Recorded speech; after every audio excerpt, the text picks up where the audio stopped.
Salut la communauté, ici le connard du catch et aujourd'hui on va faire la review de WWE NXT de la nuit dernière. Alors déjà, premièrement, pourquoi j'ai pas fait de review de Raw hier?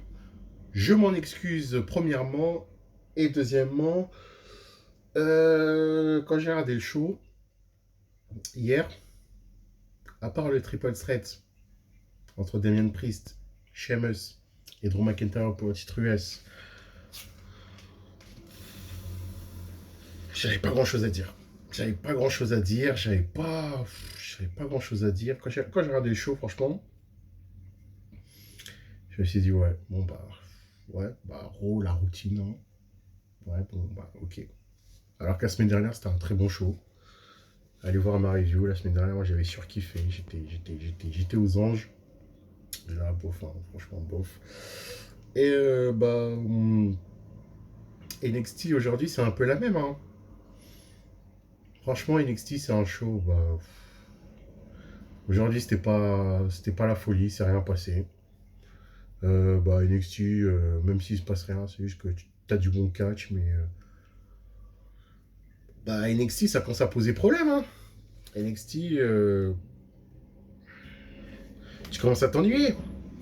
Maintenant, on va plus l'appeler de Black and Gold Brands, mais bientôt de Rainbow Brands, avec le nouveau logo qui est sorti. Et voilà. Ouais, chose sympathique, mais il s'est rien passé. Il s'est rien passé du tout, hein. Donc on a commencé avec Mandy Rose contre Sarray. Mandy Rose qui est accompagnée de Gigi Dolin et Jessie Jane. Mandy Rose qui accumule beaucoup d'expérience sur la ring, qui vraiment est de plus en plus à l'aise. Et elle commence à bien utiliser son physique. Sarray, je suis un peu mitigé. Parce que dès qu'elle est arrivée à NXT, on se disait, bon, Sarray, c'est elle qui va tout casser à NXT, le nouveau projet et tout. Sarray, il est un peu comme Kushida. On va pas dire déjà que ça commence à devenir un flop, mais bof, bof, hein, franchement, bof. Hein, et bon, là, elle a gagné l'année dernière par des comptes à l'extérieur parce que elle avait fait un dropkick sur sa spéciale sur Mandy Rose quand Mandy Rose était sur la première corde, en bas de la première corde. Bim, dropkick en plein nez. Gigi Dolin et Jessie Jane qui prennent une serviette à fond style, oui. Elle lui a pété le nez, là, on se barre, allez, l'arbitre compte jusqu'à 10, victoire de Sarray. Voilà. Ensuite, segment backstage de Tommaso Ciampa qui dit que Timothy Thatcher et sa famille, blablabla, bla, bla, bla, bla, il va battre Ridge Holland. Ok. Duke Hudson contre Kyle O'Reilly. Victoire de Kyle O'Reilly. Match assez correct, sympathique à regarder. Donc voilà, RAS. Il y a quand même eu pas mal de segments hein, dans ce NXT. Hein. Pas mal de segments et. Ouais, c'est des segments qui faisaient pas trop avancer les trucs. Hein. Mais de toute façon, on dirait les storylines, c'est un peu les. On nage dans le brouillard. Donc voilà. Le rappel du mariage de Index qui va se dérouler dans 2 semaines à WWE NXT. Je couvrirai ce rendez-vous, bien sûr, et j'ai hâte de voir le mariage. Que va-t-il se passer avec The Way? Ça c'est quelque chose qui m'intrigue vraiment du côté de NXT. Ça m'investit. Donc voilà. Ilya Dragunov s'est pointé à NXT en disant que le nouveau général est là, très ému quand il s'est présenté à nous avec la nouvelle ceinture. Donc voilà. Kylie Ray qui en coulisses qui parle, voilà. Elle se présente. Je m'appelle Kylie Ray. Blablabla. Je vais faire un impact à NXT.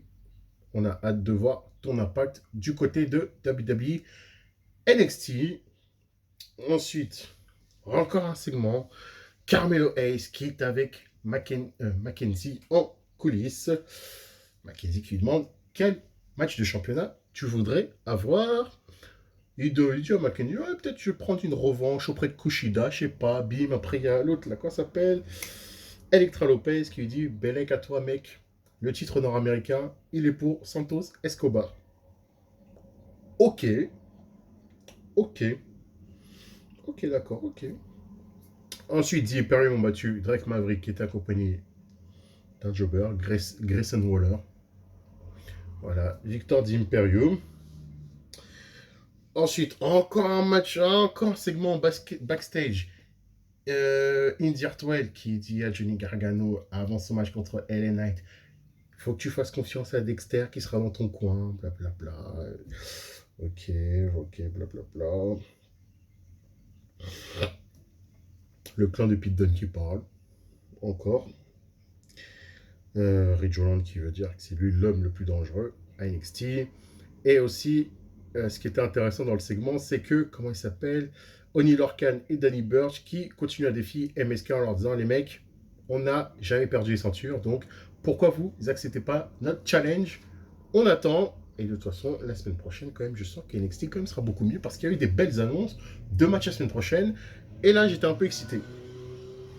Donc, ensuite, aussi en coulisses, encore une fois, on voit Titi Dolin et Jessie Jane qui sortent des vestiaires et on voit qu'elles ont Marav Sarai fort comme il faut. Ouf, la suite au prochain numéro. Ensuite, LA Knight contre Johnny Wrestling. Johnny Gargano a perdu contre LA Knight. MSK accepte le challenge de Oni Lorcan et Danny Burch. C'est signé pour la semaine prochaine à WWE NXT. Ok. J'avais raté ce match. Oh, de toute façon, c'était un squash. J'avais complètement raté Jessica Mea contre Raquel Gonzalez apparemment. Et Raquel Gonzalez a gagné assez rapidement face à Face Off vite fait avec Frankie Monet. La semaine prochaine, on annonce aussi qu'elle irait contre Ember Moon. La semaine prochaine encore, il y a un match de championnat par équipe féminin entre Zoe Stark et Io Shirai contre Casey Catanzaro, putain, j'arrive jamais à dire son nom correctement, et Kaden Carter. Voilà. Il y a eu beaucoup de segments quand même. Il y a eu beaucoup de segments. Il y a encore un segment de trucs là de Wade Barrett qui est en interview avec Samoa Joe qui demande qui va être le prochain, blablabla. Rodri Strong qui a battu Ike Menjiro. Là, franchement, franchement, et après, il y a eu un segment inutile de Cameron Grimes ou, comment il s'appelle là, Zach Gibson et James Drake se moquaient de Cameron Grimes en leur disant bah, tu t'es mangé un $1 Million Man Championship en bois. Donc c'était assez nul, franchement. Et après main event, Tommaso Ciampa qui bat Ridge Holland. Voilà. Fin du show. Et